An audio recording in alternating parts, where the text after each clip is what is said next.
All right, hello everyone. My name is Dave, and this here is Matthew. and we are part of the NTD racing crew. This is our youngest driver on the team, and we've had some exciting news. It's been something we've been working on for a little while, and I'll tell you, I can't wait to show you. I feel like when I was 7 years old, my brother Jeff and I got the new Atari with Pitfall. It was like the best day of our lives. We were hugging everything.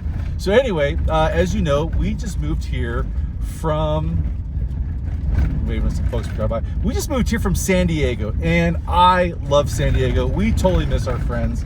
I was devastated to leave there. We lived 90 miles from the start of the Baja 1000. You could get anything for a desert race truck within 30 miles of our home. It was like the coolest place to live.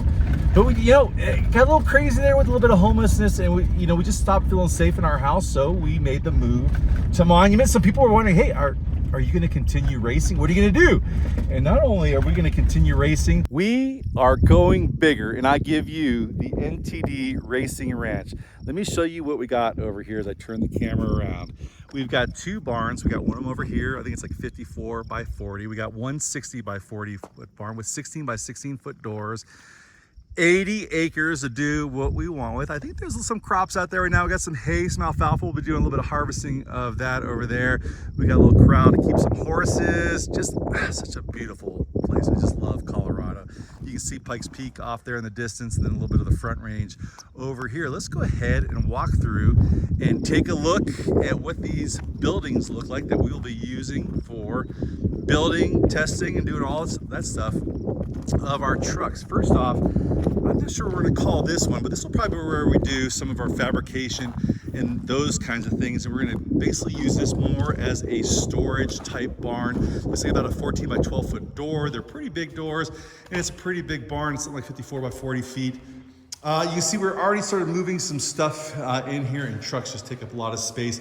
Here are the Fiberworks fiberglass panels for Lefty, which has been delayed a little bit just since we had that big move coming out here. These are our Milestar Patagonia mud terrain tires. We got the 37-inch tires right here for Honcho, and here are all of Lefty's tires ready to go. These are 40-inch tires. Now, Milestar makes a 42-inch tire now, and we made Lefty just big enough to be able to handle the 42-inch tires, just in case those guys want to hook us up with some of those.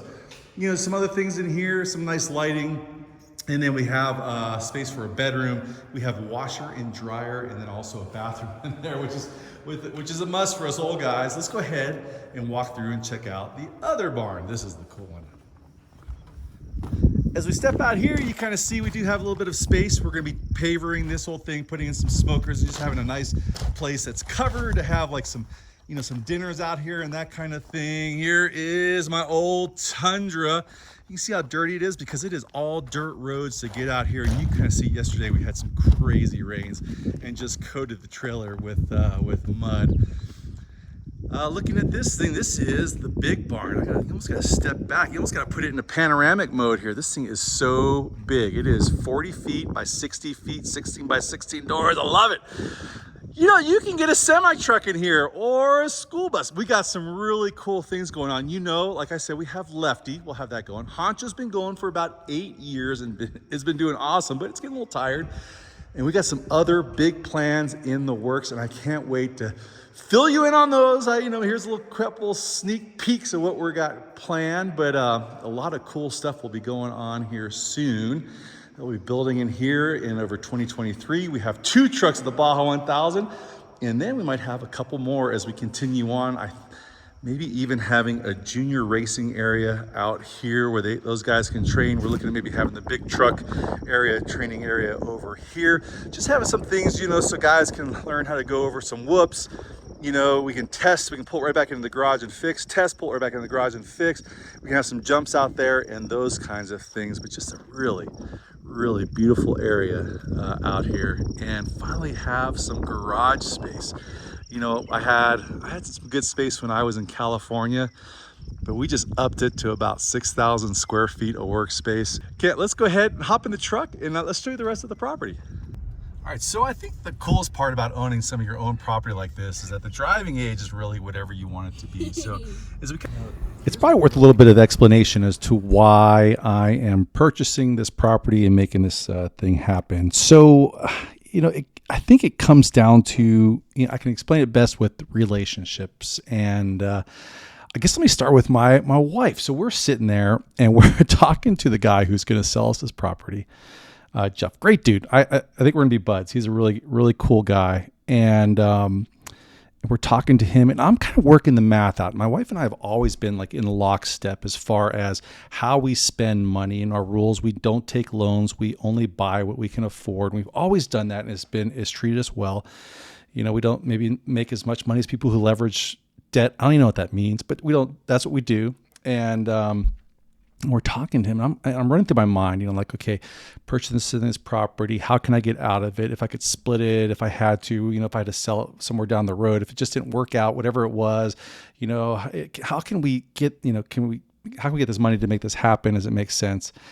And Jeff's talking to us, and he's like, yeah, it's got, you know, alfalfa here, and in the back we've got some hay that's going to need to be harvested, probably worth a couple $1,000s, or some people I can put you in contact with. And there's this, I look at my wife, and there's this glimmer in her eye, and she's like, we can harvest hay. It was the funniest thing. I love her for it, man. It was the funniest thing. And, you know, it's just like these experiences that in our lives, we've been married for 26 years, and we've shared these amazing experiences. We've been all over the world. I mean, we've literally lived in, you know, Japan, Korea, all over the United States, and in England also. And we've traveled just about everywhere and just had these amazing adventures. And I look over her, and she's like giddy about harvesting hay. I was like, that's just the coolest thing ever. And it took the edge off. You know, it just said, we'll make this happen. You know, there's experiences that are here that we'll share as a family. And let's do this thing. And then the other thing is my little boy. And so we're, you know, as you're taking this tour, I'm driving around, and my little boy is driving. And so, you know, it's like, I think as a father, and I try to think about what experiences can I give him that give him like this amazing value. There'll be stories he'll tell when he's an older man like myself, and thinking about stories back from my dad. And he'll look back on them and think like, wow, I just can't believe my dad did that. And that was just so amazing. We had such a good time together. But at the same time, the responsibility of making him earn it, you know, and making him feel like whatever he has wasn't just given to him, and the responsibilities you had. And then also just this, I want him to do things with us that are just cooler than drugs and all the other trouble that he can get into. And when he is confronted, and he will be with it by his friends, and they say, you know, let's do some pot, let's do whatever. And he thinks, you know, if I do that, I jeopardize being a racer on my dad's team. I jeopardize all the cool things that we get to do with my family. And so, you know, we're getting ready to go take a little tour around the property like we're doing. And I say, well, you want to drive? And he's like, yeah. And he thinks like, just like we've done every other time in his life, where he just gets to sit in my lap and I run the pedals. I'm like, and then I get in on the passenger side, and the look on his face was like, are you for real, Dad? I was like, dude, you know how to drive. I mean, you've been driving since you were 3 years old in different kind of cars, and just go for a drive. And I'll tell you what, I sat there and I said nothing. And he's just a natural behind the wheel. And I think that he'll be a natural behind anything. And he races K1 speed, and we love watching him do that. And I think that what we'll do is on that earn it thing. You know, I want him to start racing razors. Maybe we'll race at the Mint 400. And I really am interested in him racing, you know, letting him, give him those opportunities to race and do something that's unique that he can tell his friends about and he can feel special about. And, but at the same time, I want him to earn it. So I told him, it's like, you know, we may get you a razor, but here's a deal. Like on NTD Racing, I build the trucks. I provide the oomph, and I do videos and all those things. But everybody else on the team has some special skill that they provide to the team, and they buy their own stuff, and they show up and they work their asses off. And I was like, you got to do the same thing, buddy, if you want to do that. So there'll be a video on this, and I got a plan. I got to talk to my wife, make sure she's cool with it. But I got this plan for revealing to him his race vehicle, and I can't wait to do it. I think it's going to be really cool. And then he's part of the race team. And let me tell you that I've been dreaming of, you know, people have asked me all while I was in the military. I was like, well, hey, what do you do when you get out? And I'm like, I want to be a race team owner. I want to be a race car driver, and I want to own a race team. And I do. Like we don't make any money. But I've tried to wrap my brain around what is it that makes me just love being on this team so much. And I kind of reflect back on why was it in other times in my life that I worked, you know, I just loved working really hard. And other times I hated it. And I think it came down to just inspiration. You know, I remember being a fighter pilot and being inspired by being around just great fighter pilots and just really smart people.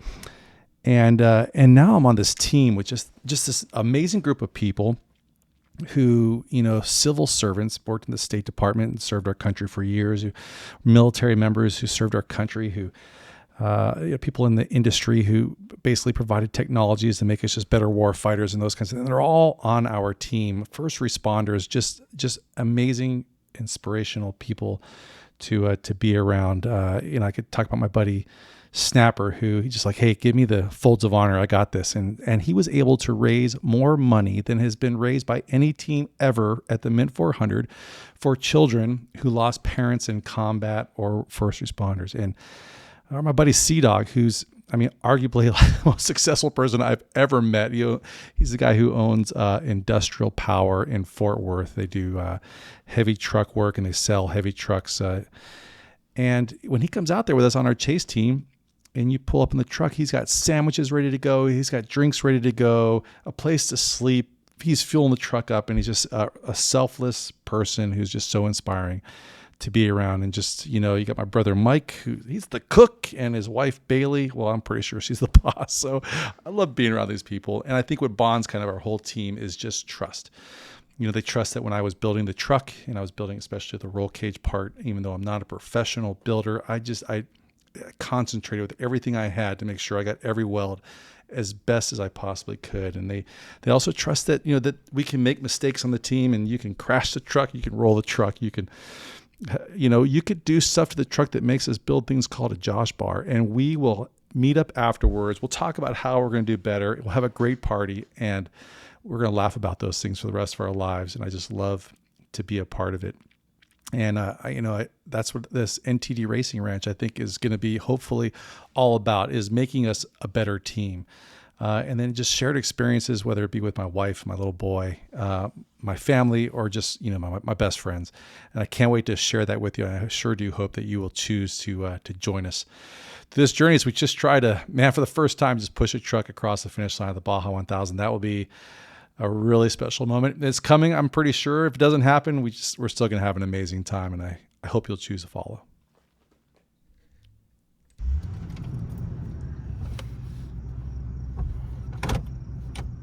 Is that good? Yep.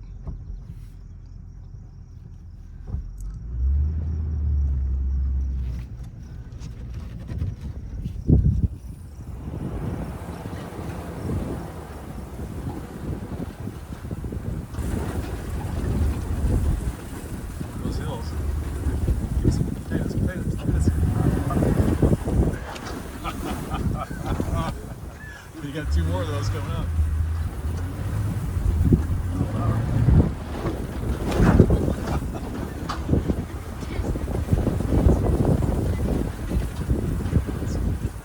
The flowers are stuck.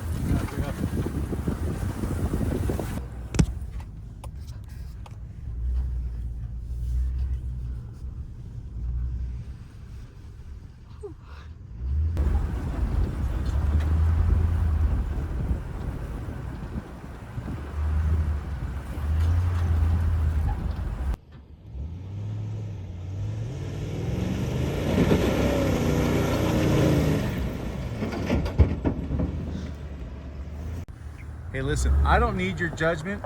It's gonna get a lot worse out here, okay? So just be cool, all right? We're not gonna have any problems. See you guys.